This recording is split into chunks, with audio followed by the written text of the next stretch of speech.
Kobe Paras ipakikilala na si Kaylin Alcantara sa ina at pamilya sa US. Magkasamang magse-celebrate ng Christmas sa Bicol ang celebrity couple na sina Kobe Paras at Kaylin Alcantara.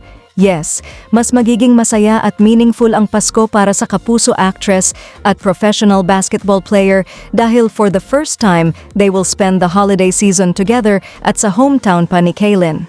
Ayon sa Shining Inheritance lead star, ima-maximize nila ni Kobe ang ilang araw na pagbabakasyon nila sa Bicol, lalo na ang paglafang ng mga ipinagmamalaking putahe ng mga Bicolano. Say ni Kyline sa plano nila ni Kobe sa Pasko, kumain ng lahat ng Bicol dishes, maaanghang, kainin ang luto ng aking lola. We're just planning to chill, of course, it's the holidays.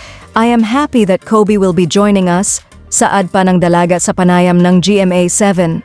Samantala sa darating na bagong taon naman ay balak na raw ni Kobe Paras na ipakilala si Kaylin sa kanyang inang si Jackie Forster.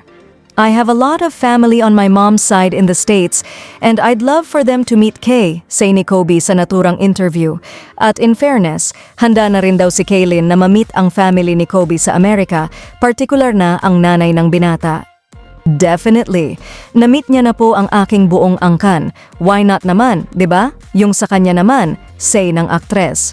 Sabi naman ni Kobe excited na siya para sa pagtatagpo ng pamilya niya at ni Kaylin, not a lot of people have met my family from my mom's side so it'll be exciting for me for them to meet Kay. Salamat sa iyong panonood at kung bago ka pa lang sa aming channel, huwag kalimutang mag-subscribe at pindutin ang bell icon para ma-notify ka kung may bago kaming upload.